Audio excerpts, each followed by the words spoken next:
ዋና ዋና ዜና ፋኖ በመንግስት ባለስልጣናትና በሃይማኖት አባቶች ሲደገፍ እንደነበር ተጋለጠም። ከሰሞኑ በጋምቤላ ክልል ያገረሸ የጸጥታ ችግር ዛሬም ተባብሶ መቀጠሉ ተገለጸም።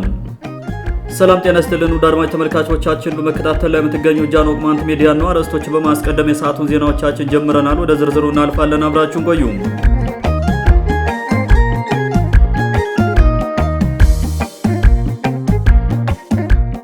ፋኖ በመንግስት ባለስልጣናትና በሃይማኖት አባቶች ሲደገፍ እንደነበር ተጋለጠም። ሌሎች ህዝቦችን በመጨፍለቅ ስልጣን ላይ ተንጠልጥለው ለመኖር በማለም ፋኖ የተባለውን ታጣቂ ያቋቋሙት የብአዴን ካድሬና የኦርቶዶክስ ተዋሕዶ ቤተክርስቲያን ሃይማኖት አባቶች ፋኖን ሲደግፉ መኖራቸውን ከፋኖ ተመልሰው ለመንግስት እጅ የሰጡ ግለሰቦች ተናግረዋል።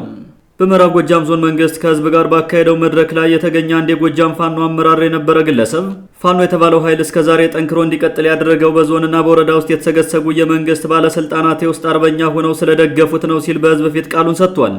ቀኝ የውስጥ አርበኛ በሚል አደረጃጀት ዋና የፋኖ አካል ሆኖ የቀጠለው የመንግስት ባለስልጣን መረጃ በመስጠት ሎጂስቲክስ በማቅረብና የመንግስት ሰራተኛውን በመከፋፈል ለፋኖ ትልቅ አስተዋጽኦ አበርክቷል ተብሏል።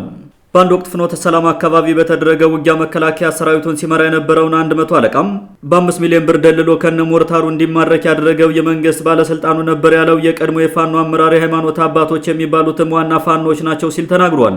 በአንድ ወቅት አንድ ቄስ ትግሉን ደግፍ ተብሎ ሲጠየቅ በቀጥታ መደገፍ ስለማልችል አግቱኝና ከሀገረ ስብከቱ ገንዘብ ለማስለቀቂያ ስለሚሰጥ በዚህ መልኩ ማዘዝ እችላለሁ፣ ዝም ብዬ ከደገፍኳችሁ ግን ተጠያቂ ሆናለሁ ማለቱም ተጋልጧል። የሃይማኖት አባቶች ከሀገረ ስብከት እስከ ወረዳ ቤተ ክህነት ባለው መዋቅር ውስጥ ነው በሞራልና በገንዘብ ፋኖን ሲደግፉ ነበርም ተብሏል። ከዚህ በፊት ጃኖ ቅማንት ሚዲያ በተደጋጋሚ ሲዘግብ እንደቆየው በምዕራብ ጎንደር ዞን ቤተክርስቲያናት እንደየገቢ መጠናቸው ስናይፐር፣ መትረጊስና ድሽቃ እየገዙ ፋኖን ሲያስታጥቁ ቆይተዋል። በማዕከላዊ ጎንደር በአይምባ ቀጠና በአንድ ወቅት በመከላከያ ሰራዊቱ ላይ የደረሰውን አሰቃቂ ጥቃት ከአዛዦች ጋር በመመሳጠር ያስፈጸሙት የዞኑ ባለስልጣናት ከእናቶ ደሳለኝ ጣሰው ጋር በመቀናጀት እንደነበርም አይዘነጋም። በተመሳሳይ ለፋኖ የእውቅና ሰልፍ ትኬት የሰጠው የጎንደር ዩኒቨርሲቲን በበላይነት የሚመራው የውስጥ አርበኛ የሆነው የተቋሙ አመራር የዩኒቨርሲቲውን ፍራሽ ለደንቢያው ፋኖ ከመስጠት በተጨማሪም የሆስፒታሉን መድኃኒት እያወጣ ሲያስረክብ መኖሩን በተደጋጋሚ መዘገባችን ይታወሳል።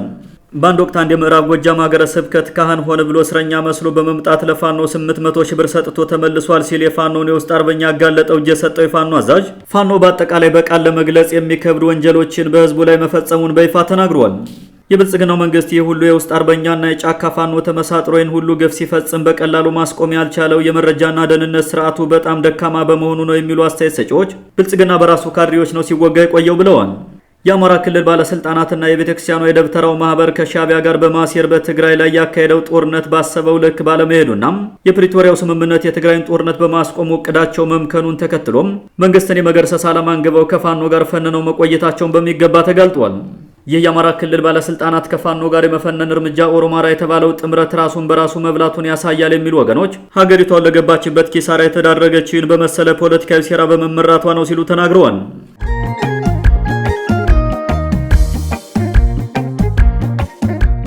ከሰሞኑ በጋምቤላ ክልል ያገረሸ የጸጥታ ችግር ዛሬም ተባብሶ መቀጠሉ ተገለጸም። ከሰሞኑ በጋምቤላ ክልል ባጋጠመው የጸጥታ ችግር ምክንያት በጉዳዩ እጃቸው አለበት ያላቸውን አካላት የክልሉ ብልጽግና ጠራርጎ ማሰሩንና በከተማው የሰዓት እላፊ ገደብ መጣሉን መግለጹ ይታወሳል።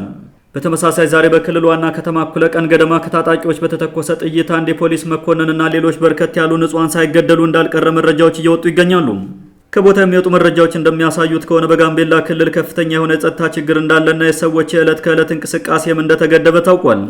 ከሰሞኑ በክልሉ ላሪ ወረዳ በነበረው የጸጥታ ችግር ምክንያት በርካታ ህዝብ መፈናቀሉንና ለተፈናቃዮችም ሰብአዊ ድጋፍ እያደረገ መሆኑን የጋምቤላ ከተማ ከንቲባ የገለጸ ሲሆን ከተማም ወደ መረጋጋት መመለሱንና መደበኛ የመንግስትና የህዝብ እንቅስቃሴዎች መጀመራቸውን ዛሬ ጧት ተናግሮ ነበር። ባለስልጣኑ በከተማው ተከስቶ የነበረው የጸጥታ ችግር መረጋጋቱን ከተናገሩ ከሰዓታት በኋላ የታጠቁ ኃይሎች ከፍተውታል በተባለው ተኩስ ነው የፖሊስ መኮንኑን ጨምሮ ሌሎች ሰላማዊ ዜጎች ተገድለዋል የተባለው።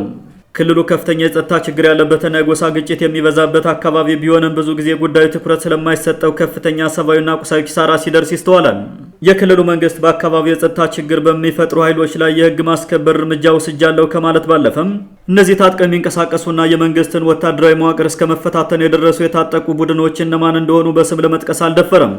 ከዚህ በፊት በኑዌርና ባኞክ ጎሳዎች መካከል በሚፈጠር ግጭት በርካታ ንጹሃን ዜጎች ለእገታ፣ እንግልትና ግድያ ተጋልጠው የቆዩ ሲሆን የሰሞኑ ግጭትም ከዚህ የመነጨ ሳይሆን እንዳልቀረ ተጠቁሟል። ክልሉ በሀገር ውስጥ ከሚፈጠሩ ችግሮች ባሻገር በደቡብ ሱዳን ድንበራማ አካባቢ በሚፈጠሩ ግጭቶች ምክንያት የተለያዩ ፈተናዎችን ሲያስተናግድ ቆይቷል። ኢትዮጵያ ውስጥ ከፍተኛ የውጭ ሀገራት ስደተኞችን ከሚያስተናግዱ አካባቢዎች አንዱ የጋምቤላ ክልል ሲሆን በቅርቡ በክልሉ የሚገኙ የሱዳን ስደተኞች ጉዳይ አስቸኳይ ልባት ካልተሰጠው አካባቢውን ከባድ ችግር ውስጥ የሚጥሉ የጸጥታ ችግሮች ሊፈጠሩ እንደሚችሉ ሲነገር ነበር። ውድ አድማጮቻችን ለዛሬ የነበሩን ዘገባዎችን ይመስሉ ነበር። መልካም ጊዜ ይሁንላችሁ።